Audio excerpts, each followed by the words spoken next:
আসসালামু আলাইকুম প্রিয় শিক্ষার্থীবৃন্দ, আশা করি তোমরা সকলেই খুব ভালো আছো।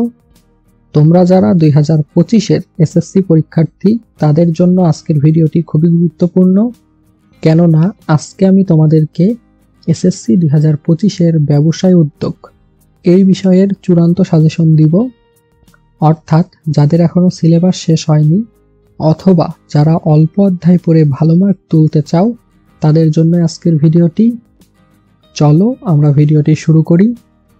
শুরুতেই আমরা আলোচনা করব সৃজনশীল অংশ।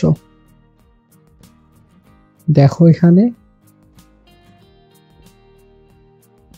এখানে যেই অধ্যায়গুলো দেওয়া হয়েছে সৃজনশীল কমন পাওয়ার জন্য এই অধ্যায়গুলোই যথেষ্ট।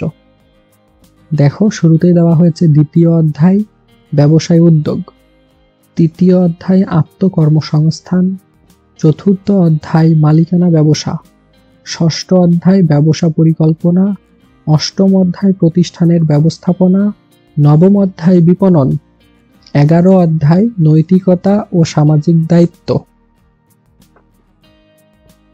অর্থাৎ এখানে 2, 2 4, 3 7 এখানে যেই 7টি অধ্যায় দেওয়া হয়েছে এই 7টি অধ্যায় পড়লেই তোমরা তোমাদের বোর্ড পরীক্ষায় সৃজনশীল কমন পেয়ে যাবে।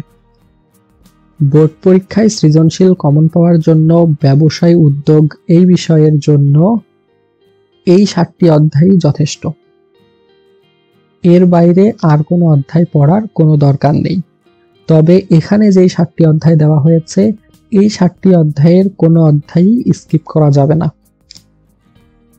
আশা করি তোমরা বুঝতে পেরেছ। এবারে আসি এমসিকিউ অংশে। এমসিকিউ কমন পাওয়ার জন্য তোমাদের ব্যবসায় উদ্যোগ এই বিষয়ের সিলেবাস অনুযায়ী কোনো টেস্ট পেপার অথবা গাইড বইয়ের সকল এমসিকিউ সলভ করতে হবে, তাহলেই তোমরা বোর্ড পরীক্ষায় ব্যবসায় উদ্যোগ বিষয়ের এমসিকিউ কমন পাবে।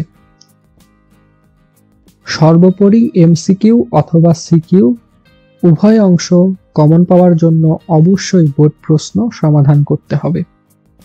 অর্থাৎ তুমি যত বেশি বোর্ড প্রশ্ন সমাধান করবে তোমার কমন পাওয়ার সম্ভাবনা তত বাড়বে। এমসিকিউ এর জন্য অবশ্যই তোমাদেরকে সবগুলো অধ্যায়ের এমসিকিউ সলভ করতে হবে। আর সিকিউ কমন পাওয়ার জন্য এখানকার এই 7টি অধ্যায় যথেষ্ট। কোনোভাবেই এই 7টি অধ্যায়ের একটিও স্কিপ করা যাবে না। এই 7টি অধ্যায় পড়লেই আশা করা যায় তোমার বোর্ড পরীক্ষায় সৃজনশীল কমন পেয়ে যাবে। এই ছিল মূলত আজকের ভিডিও, আশা করি তোমাদের উপকারে আসবে।